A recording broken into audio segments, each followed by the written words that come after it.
And so this is what we see here. Yan ang sinasabi ni Pablo na gawin. And then, look at what he adds. Sabi niya, as I directed you. Yung pag-appoint mo, it must be as I directed you. So, dito natin may isip na etong bagay na to, patungkol sa pagpipili ng mga elder, this is not something na pwede nating imbentuhin. It must be in accordance to what we find in Scripture. Kung papanong sinabi ni Paul, as I, by the way, the word I here, the pronoun I, is emphatic in the Greek. Let me put it this way. In the Greek, when you find a verb, usually, they have a way of writing things na yung verb, meron silang dinidikit na mga letters doon na alam mo na kagad kung ang nagsasalita ay lalaki, babae, kung ito ay singular, kung ito ay plural, kung ito ay first person, second person, third person. Meron silang way na dinidikit nila kagad sa verb. Kaya hindi mo na kailangang lagyan pa ng pronoun na separate. Kasi nakadikit na yun dun sa verb eh. Pero dito sa Greek, dito sa as I directed you, yung salitang I is a separate pronoun. Ego. Na ayon sa mga Greek grammarians, na pagka ikaw ay nakakita ng katulad ng pronoun na yan, meron na ngang verb, dapat nakadikit na yung tao doon, yung person, kung sinong gumagawa ng action na yun. Kung ihiniwalay ito, katulad na ito, I directed. Dapat nakadikit na yun eh. Pero dun sa Greek, nakahiwalay siya. Meron sariling pronoun na ginamit si Paul para sa kanya sarili, ego, tas meron pa siyang ginamit na iba pang pronoun. Ang ibig sabihin nun, binibigyan niya ng emphasis yung kanyang sarili. Sabi niya, as I directed you. Wala nang ibang nag-direct sa'yo, ha? Walang ibang taong nagsabi nito sa'yo. But me, I as a representative of God, I as a slave of God or a servant of God, I as an apostle of the Lord Jesus Christ, ako mismo, ako na humahanay dito sa mga Old Testament spokespeople. Ako kasama ni Moses, kasama nitong mga prophets na to in the Old Testament, ako mismo, Titus, ang nagsasabi nito at nagbibigay ng instruction na ito sa'yo. Kaya susundin mo to. Dahil pag ako nagsabi, wala akong sinasabi kundi yung galing sa Panginoon Diyos. Now, there's something interesting dito sa as I directed you. Kasi pinapakita dito, nasabi na pala ni Pablo ito dati pa. Etong mga nakalagay dito sa Titus, etong mga descriptions na ito ng mga katangian ng mga elders, sinabi na ni Paul ito noon pa, hindi pa niya sinusulat ito. Kaya nga sabi niya, as I directed you. So bakit niya sinusulat ulit? Posible, the reason why sinusulat niya ito dito, not so much for Titus, but for the congregation, nakakausapin ni Titus. Pag nakita nila ngayon itong letter na dala-dala ni Titus sa kanila na galing kay Paul, at mababasa nilang, as I directed you. Ay, grabe pala. Titus, meron ka palang authority na galing kay Paul. Kailangan pala respetuhin ka namin tulad ng pagrespeto namin kay Paul as an apostle of the Lord Jesus Christ. You are an apostolic representative pala. Correct? And that's what we need to do. If we want to build our church, if we want to organize ourselves, if we want to have leaders in our church, we must follow what the Bible says. Hindi natin pwedeng imbentuhin. Hindi natin pwedeng ibaba yung standard. Hindi natin pwedeng sabihin, bakit sila? May mga elders na sila. Dapat tayo, may elder na rin tayo. Hindi ganon. Hindi ito unahan ng elder. Hindi ito karera.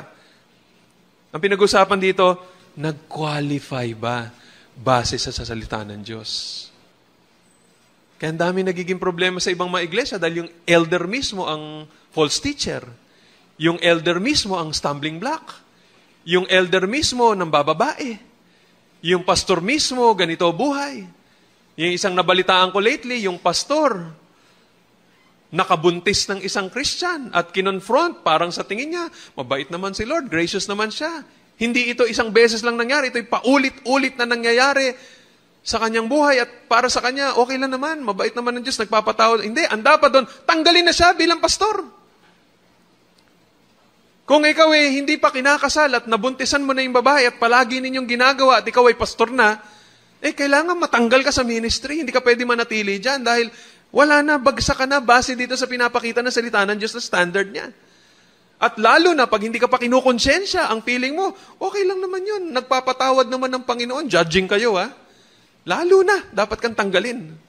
Because you have no sense of holiness. Hindi mo naiintindihan ang holiness ng Panginoon. Pastor ka pa naman, nakakahiya. Yun, imagine mo na lang, ano ang pakiramdam kaya natin pag kami nabalitaan kang isang pare na nakabuntis? Diba? Parang nakakashock. Pare, nakabuntis. Grabe. Pero pag pastor, parang napapatawad natin. Wrong.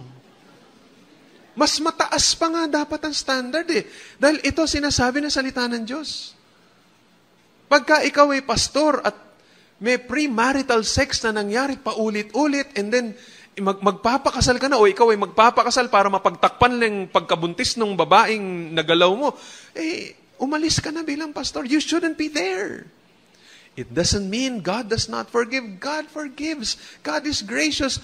But there are certain sins na nagagawa ng isang pastor that can disqualify him from the ministry.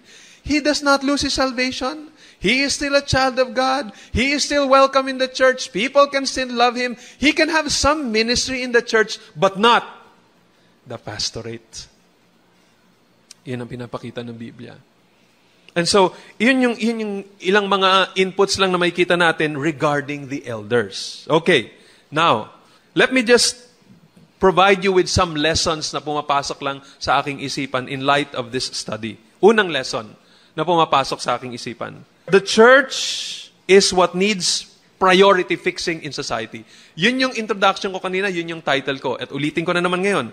The church is what needs priority fixing in society. Now, let me share with you the reasons why I believe this is so. Well, for one is because this is, I think, implied or suggested or hinted in Titus chapter 1 verse 5. Diba? As I said a while ago, may problema in society. The description of the problem is not just for some individuals or some sectors of society, but it is for everyone. Sabi niya, you have a prophet among yourselves who says, Cretans are liars, Cretans are evil beasts, Cretans are lazy gluttons. O, general yun. And yet, Paul does not say, may problema sa gobyerno. Titus, tumakbo ka kaya ng mayor dyan sa syudad na yan. Hindi ganun ang solusyon niya eh. Ang solusyon niya, Titus, ayusin mo yung iglesia. Okay, another example. Matthew 28. Jesus Christ said, all authority in heaven and on earth has been given to me. Uy, ano kaya biglang merong isang pastor na nag-claim, sabi niya, all authority in heaven and on earth has been given to me. Ano kaya gagawin niya? Naku, alam niyo gagawin niya? Tatakbo siya bilang presidente ng Pilipinas. Si Jesus Christ, hindi niya ginawa yon. Hindi niya sinabing, all authority is given to me, therefore my disciples. Palitan si Nero. Palitan si Herod. Palitan si ganito at si ganyan. Palitan ng gobyerno. Palitan ng Sanhedrin. Kayo na maging members ng Sanhedrin. That's not how he did it. He said, all authority in heaven and on earth has been given to me. Therefore, go and make disciples of all nations. Iba no? Make disciples. He was talking about the church. Bakit? Sabi niya, go and make disciples of all nations, baptizing them. He was talking about assimilate them into the church and teaching them everything that I have commanded you. Look at what happened to Peter on the day of Pentecost in the book of Acts. Sabi niya, save yourselves from this crooked generation. How? By responding to the message of the gospel. Believe in the Lord Jesus Christ and be baptized in the name of Jesus. Yun ang paraan. It was talking about the church and the work of the church. Read 2 Timothy chapter 3 where Paul says, in the last days, there will be hard times. Why? Ito, listahan ng mga kasalanan. What is his solution? He says, the man of God must be devoted to the Word. For all Scripture is breathed out by God and profitable for teaching, for rebuking, for correcting, and for training in righteousness, so that the man of God may be equipped, may be adequate, may be competent, thoroughly equipped for every good work. When you go to 2 Timothy chapter 4, Paul says, preach the word in season or out of season. When you go to verse 5 of chapter 4 in 2 Timothy, he says, fulfill the ministry. The solution dun sa problematic society was the ministry. And friends, brethren, ito po yung panawagan ko para sa ating lahat as we apply itong passage nito. Based dito sa pinapakita ni Paul sa atin ngayon, kailangan bigyan natin ng atensyon ang iglesia. Kailangan bigyan natin ng atensyon ang leaders ng iglesia. Dahil pag maayos ang iglesia, magiging maayos ang ating mundo. Bakit? Because Jesus Christ said, you are the salt of the earth. You are the light of the world. Pagka malabo ang iglesia, malabo ang ilaw niya, wala nang liwanag sa madilim na mundong ito. Hindi na alam ng tao kung anong kanyang direksyon. Pag nawala yung alat ng iglesia, hindi na siya asin, which serves as a preservative for this corrupt world. Pag hindi mo nilagyan ng asin yung isang bagay, yung isda halimbawa, ang dali niyang makorrupt, ang dali masira. Similarly, ang mundo natin nasisira because of corruption. But because of the good influence of the church, napipreserve yung mundo. You will remember that God and Abraham at one time were conversing with one another. And God intended to judge Sodom and Gomorrah, but because Lot was there, Abraham pleaded with God, Lord, kung merong 50 people, Lord, kung may 40, Lord, may 10. Okay, sige, pag may nakita ka dyan, hindi ko paparusahan yan sila. Merong problema, he could not find enough people to preserve the place, and so God judged at certain place. And similarly, dapat maintindihan natin yun, grabe ang pwedeng magawa ng iglesia for society. When the church prays as she should, we can influence omnipotence. And omnipotence or God can touch people's hearts. When we pray, pwedeng maligtas ang isang tao, maborn again. At pag naborn again yung isang tao, yung influence na pwede niyang magawa, napakalawak. I remember at one time I was listening to DZRH, and one commentator there, si Deo Macalma, was talking about yung kanyang dating pinagtatrabahuan, Anito Motel, parang ganun, na ginagamit for short time. In other words, pag may prostitute kang dala, pag meron kang dalang hindi mo asawa, dito kayo, 1 oras, 2 oras. Ayun, tapos na yun. Tapos alis na kayo. Mga kalokohan ginagawa doon. Isang araw may nangyari. Na born again yung may-ari ng Anito Motel. You know what he did? Sabi niya, tigil na lahat ng mga kalokohan. Babaguhin natin ang nature nitong ating mga inns. Hindi na ito pang short time. Kaya, lahat ng papasok sa mga Anito Motels, pagka ikaw ay may kasamang babae, lalaki ka, titingnan, asan ang wedding ring ninyo? Saan ang marriage contract ninyo? Kung wala, hindi pwede dito. Paano nangyari yun?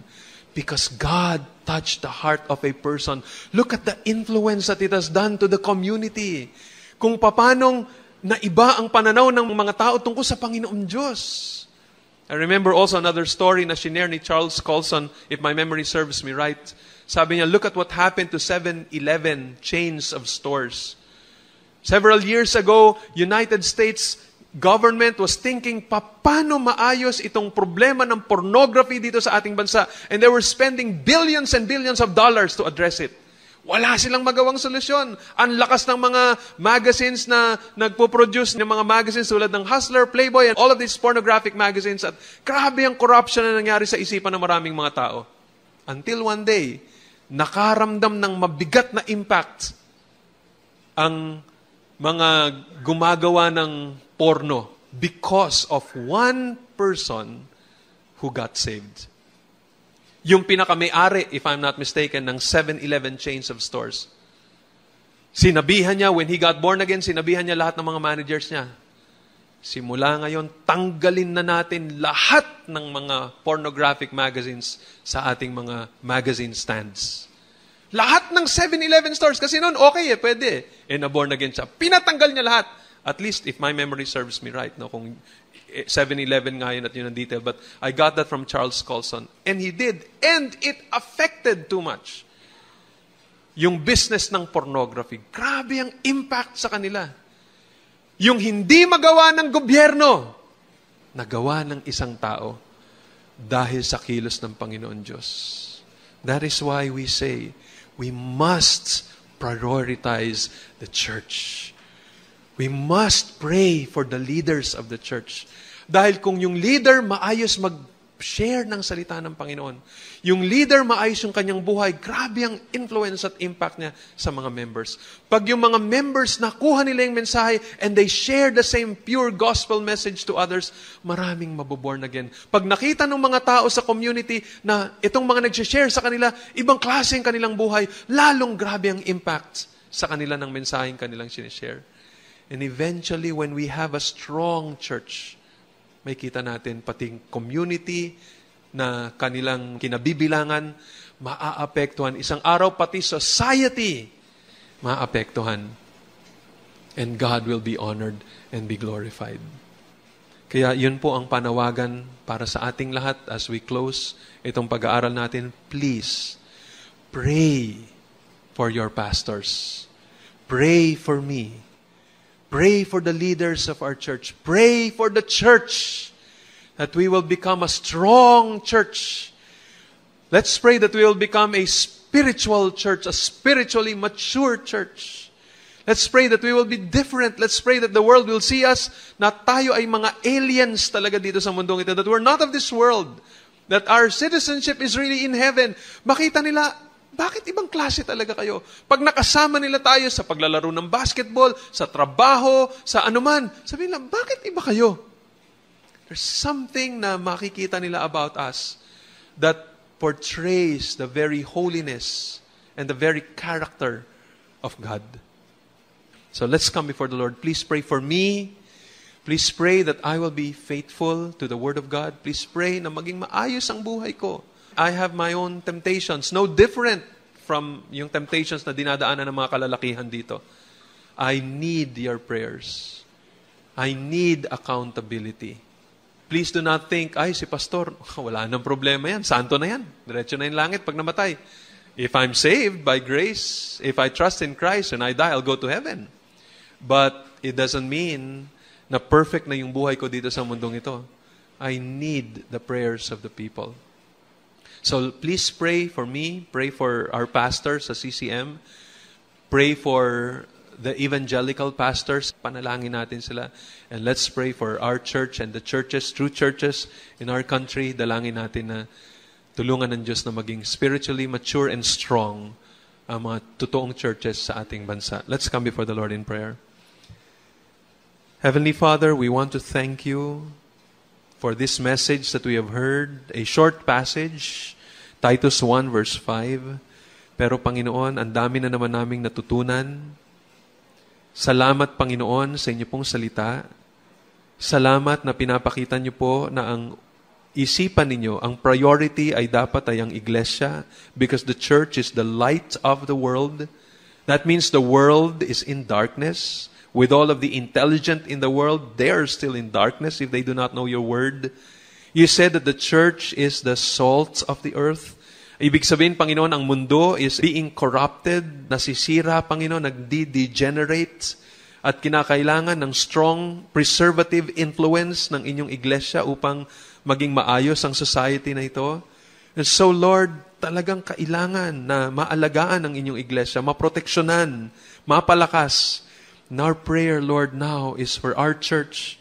Our prayer is for the churches of CCM. Our prayer is for the churches of the Philippines, O God. Maawa po kayo.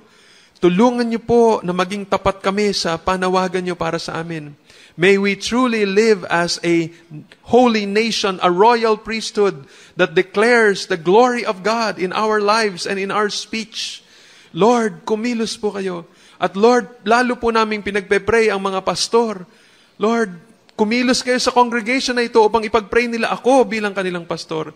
We pray together, Lord, for all of the pastors of CCM, the pastors, the evangelical pastors in our city and in our country. Maawa po kayo, Panginoon, sa mga pastor. Ingatan ninyo na hindi kami bumagsak sa mga kasalanang makakapag-disqualify sa amin sa ministry. Lord, preserve us. Lord, preserve me. Lord, help me to be faithful in declaring your word, declaring your gospel. Lord, make me pure. Make me holy. Make me to be a true man of God. Oh Lord, I pray, maawa po kayo. Kumilos po kayo. Panginoon, marami pong salamat. Dalangin namin ang kaayusan ng inyong iglesia, ang spiritual maturity ng inyong iglesia, ang spiritual power ng mga totoong iglesia, Panginoon. Lord, dalangin namin kayo ay maluwalhati, ma-impluwensya ng aming society, and your purposes be accomplished, O God. All of these we pray in Jesus' name. Amen.